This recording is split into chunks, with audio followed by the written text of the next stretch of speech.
Is storm chasing scary?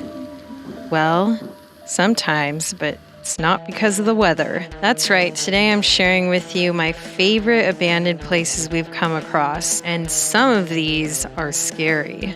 Tornado Alley is littered with ghost towns and abandoned buildings and houses. They're just sitting there for us waiting to be explored. I've picked out my top favorite places we've stumbled across, and I try to dig up as much history on them as I can. So let's get to it. St. Vincent, the creme de la creme of abandoned places, an abandoned insane asylum. St. Vincent's is in Oklahoma City and has been abandoned for decades. It was founded in 1945 and operated by the Brothers of Mercy as a males-only asylum.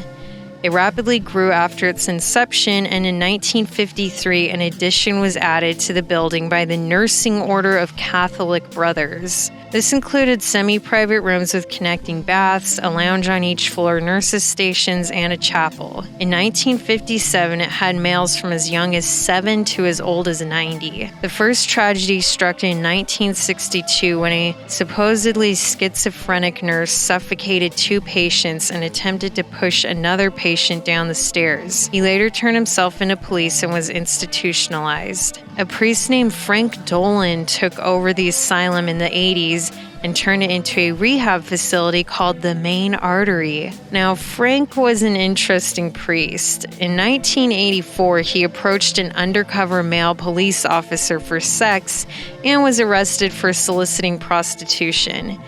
He also was known to hire only men to work for him at the flea market and was the center of controversy in the church because of his involvement with multiple bingo halls. In 1983, one of the residents was found shot dead in Norman, Oklahoma, and in 1988, Frank Dolan was beaten to death in his apartment. His death still remains a mystery. Many believers in the paranormal find this place to be haunted, and while we were creeped out to go exploring in there, we were more concerned about vagrants than any ghosts showing up. Okay, we are in Oklahoma City right now, and we are at this place called St. Vincent's. It was a men-only home.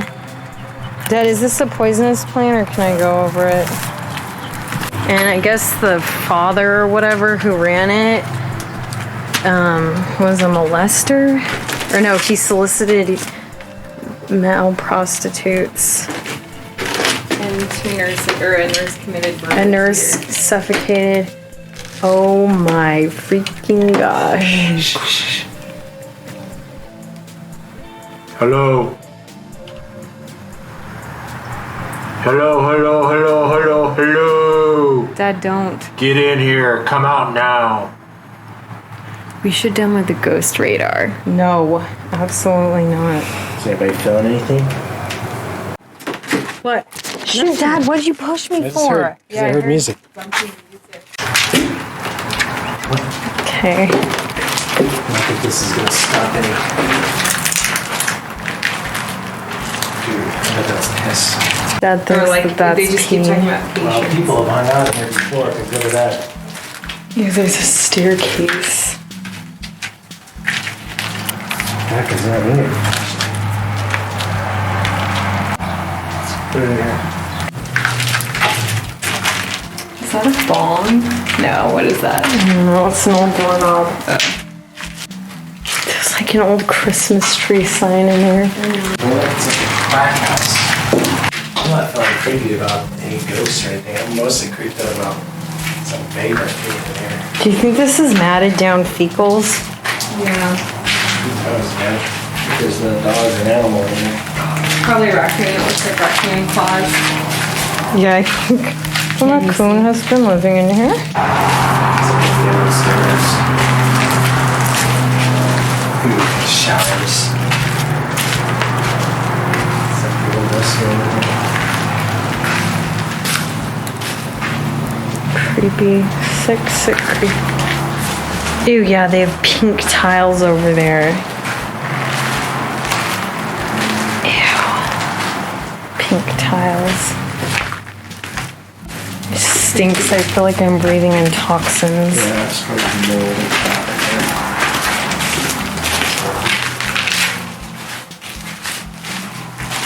Hey, there's a phone charger out here if you want one. This place is probably really creepy at night. Okay, and that concludes our tour of St. Vincent's. Kenna, New Mexico. Kenna is halfway between Portales and Roswell, right off Highway 70. It originally served as a stopping point for the stagecoaches and a place to exchange passengers and mail. A contractor by the name of Kenna set up camp there while he was working on the roadbed for Atchison, Topeka, and Santa Fe Railway. After the railway was completed in 1899, the name Kenna stuck with the place. It got changed to Yurton or Urton from 1906 to 1907. When the post office was established, it was changed back to Kenna in 1907. In 1901, if you can believe it, it was one of the largest cattle shipping points in all of New Mexico. At its height, it had about 200 residents, a bank, 2 hotels, several stores, a post office, and several saloons. It also had a weekly newspaper called the Kenna Record that ran until 1924. In 1910, the cost of the newspaper subscription was $1 for the entire year. Due to the drought, many homesteaders left by 1912 and Kenna began to decline. There was a brief resurgence in the 1930s and 40s due to the discovery of an aquifer. But despite this resurgence, it never came near its peak glory days. After most of the families left, many still returned every 2 years for an event called Kenna Day. When we stumbled across it, it looked like it was just an old convenience store left standing there. We were leaving Roswell on our way to Clovis, New Mexico, and we came across this time capsule of oh my gosh. I hope you can see that there's these old Dr. Pepper bottles in there and creepy. Oh my gosh, look at these chairs. Oh my gosh, there's a wheelchair with a giant foam pad on it. That is a bizarre wheelchair. Stop by the Kerma store. It's the only place in town. It's called Kenna and it says it's the only place in town. Knocked out windows. There's the train tracks back there. Oh, gross. There's a toilet in there. Ew, sick. That's a freaking... Is that a cellar? I don't know what it is. Oh, now.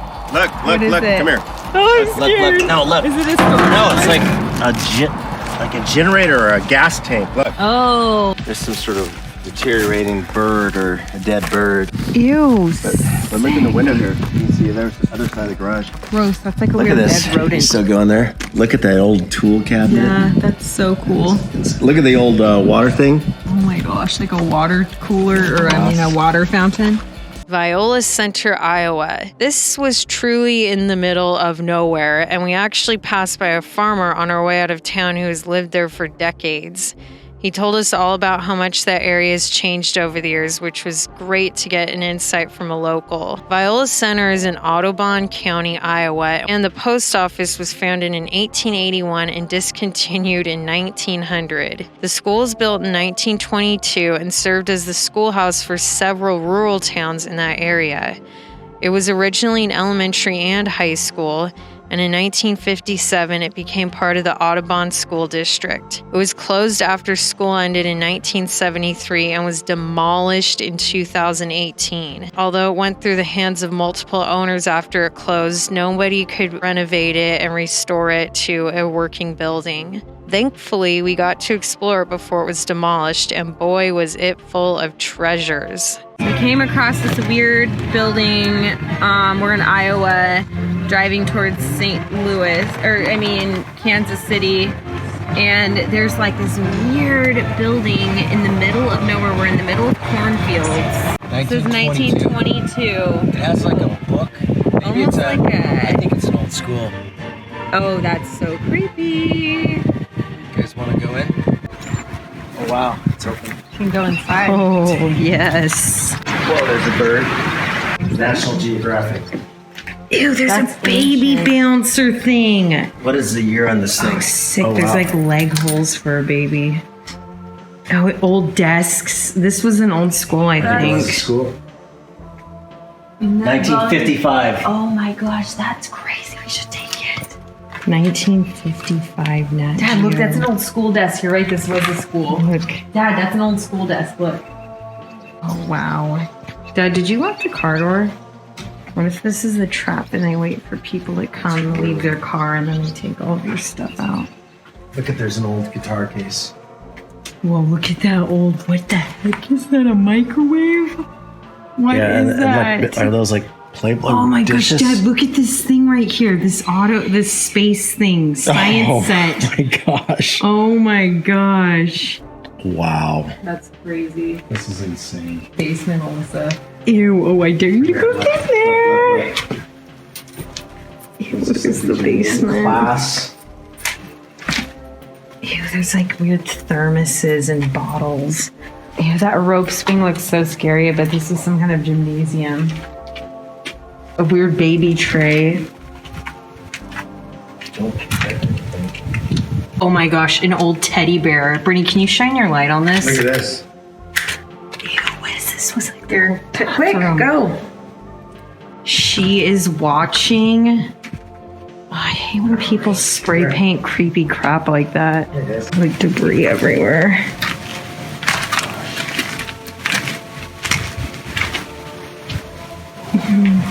There's bullet holes in that door. At least the staircase.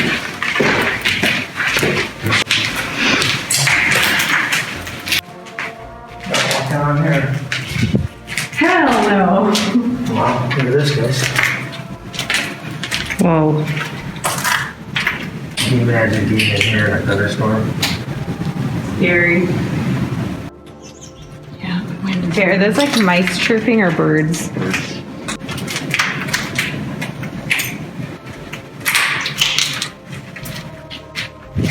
You kind of think it's like an old wall or room. It's a restaurant, yeah. Use the bathroom? Ew. Oh, that's creepy. There's little old stalls in there and stuff. Those old lights up there. There's a bird's There's the nest. disgusting stuff down. Look at this. Classic rock pop. What? Ew, I wouldn't touch this. There's like a filthy, nappy sweater. 1973. Oh, Polaroid! Oh my gosh. What is that? Is she in the locker? It's like it. Oh, that is so creepy. Does it say anything on the back? I'm not touching it. Want to go in the basement? No! Dad, there's turds all over it anyways. Wow, okay, it kind of smells like piss in here. Wait, oh my gosh, it reeks. Ew, it smells real bad like pee. I'm sure a lot of people have peed in here.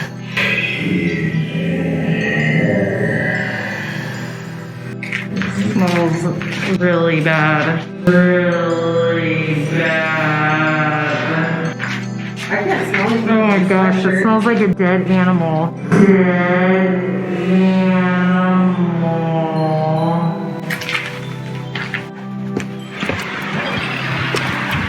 Wow. How crazy is that, you guys? Griffin Memorial Hospital. This is another insane asylum in Oklahoma, located in Norman. The interesting thing about this hospital is that there's the abandoned part we found, and nearby there's still a running part of the facility. We actually had somebody come up to us and say we had to leave because it was still an operating facility nearby. The first structure on the hospital site was actually a school for women and opened in the late 1800s. The Highgate Academy couldn't compete with the nearby University of Oklahoma, and in 1895 it was sold to the Oklahoma Sanitarium Co. Mental patients who until that time had been sent by train to a facility in Illinois could now be treated at the Norman Institution for the violently insane, as a description on the facility's front gate stated. In 1899, sanitarium officials hired David W. Griffin, a psychiatrist from North Carolina. He became the superintendent in 1902 and stayed there until 1950. The sanitarium was then sold to the state of Oklahoma, and in 1950, the legislative lunacy bill created several state asylums, which included facilities like the one in Norman. The Norman site then became known as the Central State Hospital. Patient populations at the Norman Hospital grew up to 3,000 in the 1950s, and at times the conditions reported were, as you would expect of institutions during that era, grim, overcrowded, unsanitary, cruel treatments, sterilizations, shock therapies. Patients remained there for months or even years. In 1990, only 245 patients remained at the Griffin Memorial Hospital. Today, the operating part of the hospital only has about 120 patients, and they're usually there for only weeks or days rather than months or years. On April 13, 1918, there was a huge fire at the Oklahoma State Hospital, and it killed 38 men and boys. They were able to safely evacuate many patients, but some of the patients were violent, and the fire made them even more excitable, which made it even more difficult to rescue them. A few were also confused and ran back into the buildings. All but one of the 38 bodies were burned beyond recognition and were buried in one big mass grave. We weren't able to go inside of it, but when we peered into the windows, everything was white. Okay, we are at this abandoned, this is a creepy little room. insane asylum, and when we walked by it, we just could tell that, or when we drove by it, we could tell it was somewhere creepy, and so Brittany Googled it, and it's an old insane asylum. We were right. What does it look like inside? It says kept, like somebody's kept here. This is kind of creepy. You guys, it says kept, like you've been kept here. How the heck Yeah, there's. did that break up there? Look at this. I don't fallen know, glass. Dad. Probably somebody threw a rock up there. Yeah, maybe. But hold it. If somebody threw a rock, it wouldn't have come out this far. It had to have been pushed out. Pushed out from the inside. Wouldn't that be creepy if suddenly one of these things went whoosh? And now it says nothing. These little rooms. Yeah, they're all. Everything in here is white. grief. Literally everything is white. And the horror and the paranoia and everything that went on in this place. Who knows if people were abused, you know? It's just like, wow. This must be an office or something. Things. Are you videoing this? Yeah.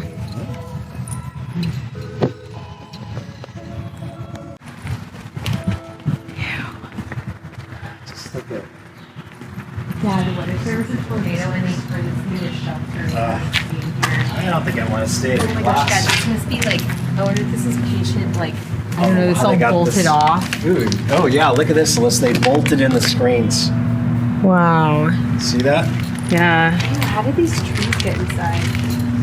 Awesomeness. Dude, talk about Look at the creepy. beehive. Dude, beehive with Look at the vines. beehive. These cracky. Well, I think I'm going to wrap up part 1 here. Yes, that's right. I'm going to do it in 2 parts because I have so many cool abandoned places to show you. I hope you liked this video. If you did, give it a thumbs up. And I hope you'll subscribe and watch part 2. See you next time.